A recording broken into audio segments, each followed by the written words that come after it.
Well, look who finally decided to show up. You're supposed to be here half an hour ago, you know. What good are you if you can't even be here on time? Sorry. You look horrible, girl. Some boy giving you trouble? Well, you would have less boy troubles if you dressed differently. Give me some water, will ya? Yes, ma'am. Ma'am? When did you decide to start calling me ma'am? I'm Joanne. I'm not no stranger you just met on the street. I declare, girl, you're acting strange. What's the matter with you? I'm sorry if I offended you. I asked you a question. It'd be less offensive if you just answered me. I asked you a question.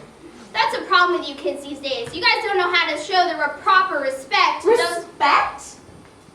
What do you know about showing respect? You can't talk to anyone without putting them down and making them feel stupid. Well, And why should I tell you anything? You never share anything about yourself with me. Are you so much better than everyone else that you can expect 100% openness and honesty while you keep your life a secret? That is no way to talk to me, girl. My name is Natalie. And if you want to be respected, you should start showing some respect instead of acting like a mean, bitter, old woman. No wonder no one ever comes to visit you. That is no way to talk to me, Natalie. I don't know what happened to you today, but if you need to blow up at someone, go find someone else. I have enough problems as it is, and I don't need you taking out your frustrations out on me. Fine. You want to know? I recently found out that I was pregnant, and I have no idea what to do about it. My life is turning upside down, and I have no one to blame except for myself. I am all alone. I have no one to talk to. Are you happy now? Can I just get back to work? That's fine.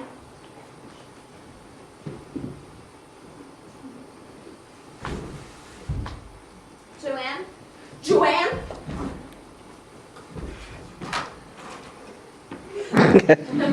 The phone is Mr. Curtis? I didn't know who else to call. No, it's Joanne. No, I take care of a woman, Joanne. She's unconscious. Could you come help me? No, she's 3750. It's right down the house. It's right down the street. It's the yellow house in the corner. Please come. Thank you. Okay. Joanne.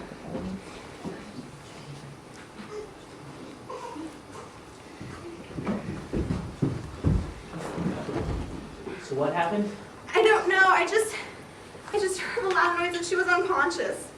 Has this happened before? I don't know. I've only been her caregiver for 2 days. Okay. Why don't you go outside with Trevor here? He'll take care of you. I'll call the paramedics. I think we shouldn't move her until they get here.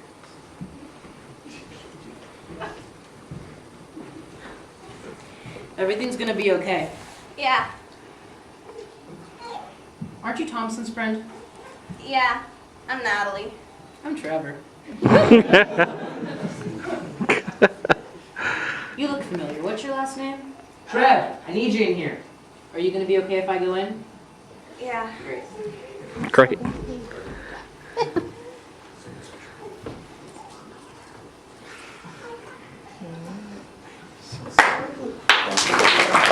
Go home. The nurse has to give us the okay first.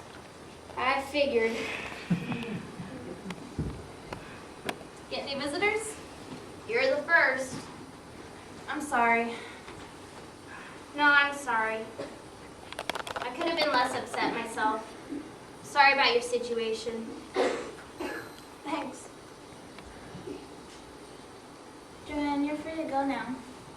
It's about time. Just make sure you take it easy. Yeah, we'll see.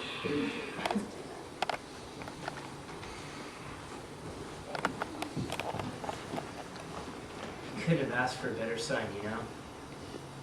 You always had so much faith in God. Even when your mom and I struggled believing God was even there. You were the only one who said God would take care of us when he didn't have enough money for the hospital bills. I don't know what God's plan is, but I am so proud of you.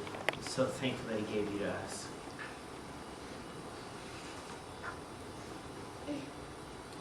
God, thank you for blessing me with Thompson.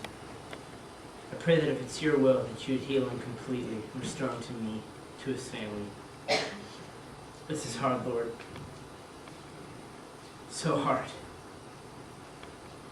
But I pray that your will be done, whether it be healing or...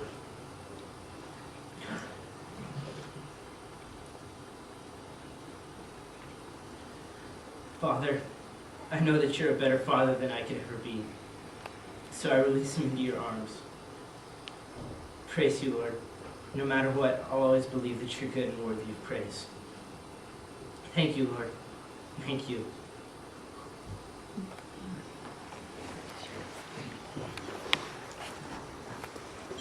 Thanks for taking care of the place while I was gone.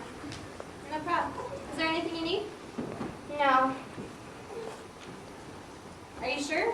I haven't gotten anywhere to be for a while. You can stop asking me questions. That's something you could do for me. Sorry. No, I'm sorry. This past couple of days have been really hard. Yeah. I've had a lot of time to think at the hospital. And I've been pretty selfish. You know that kid Thompson? He's a great kid. Yeah, he is. I met him on the bus the other day. He was sweet and tried to help me, but I didn't give him the time of day. And then I found out he was dying from something. I can't believe how rude I was to him. He hasn't. I'm sorry, what? I haven't had the greatest life, but I've had a long one. How can a boy who's so sweet and kind have such a short life, while an old miser like me has the longest one? He has an amazing heart. Why is that? How can a boy who has so much to be angry with be so kind? Well, I think if you were going to ask him, that he'd say it's because of what God has done in his life. God, if anything, he should be angry at God for allowing this to happen to him. It's not how he sees it. Whenever he's talked about his sickness, he acts as if it's just a bump in the road. Like life is the beginning of something better. Something better? Well, it makes sense. If life on earth is 80, 90 years and heaven is forever, I guess he just sees his life here as nothing compared to what it will be in heaven. Heaven. I'm sorry, Natalie. Since you've arrived, I've been nothing but nasty towards you. You haven't been Let that me bad. finish. This is hard enough saying without you interrupting me. To be honest, I haven't been decent to anyone in years. I guess it's because I've let every bad thing that's happened really get to me.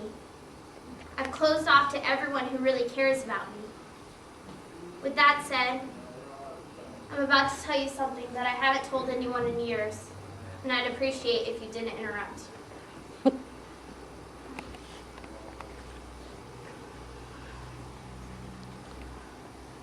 I was a pretty reckless girl when I was younger. I guess it was because my mom was too busy to care with work, and my dad too busy being drunk and beating us. About at your age, I grew such an anger towards my family that I moved out and moved in with my boyfriend. Soon after, I got pregnant.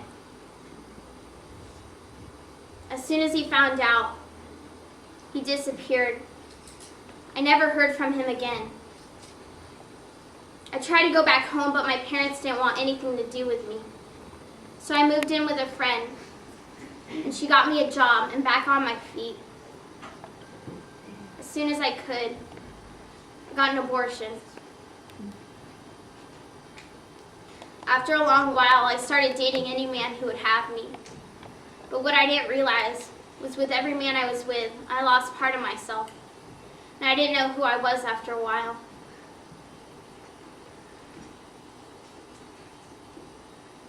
After a long while, I met a decent man, fell in love and got married. He was a good man. He was the only man who really cared about me. He inspired me to become a better person. In the journey to become that better person, I told him about my past with all those guys. He looked at me in disgust and asked how I could ever love him. if I've given myself away to so many others. The next morning I woke up and he was gone. I never saw him again. And here I am, a bitter, angry old woman with nothing to show for her life, except an empty house and a body that's falling apart.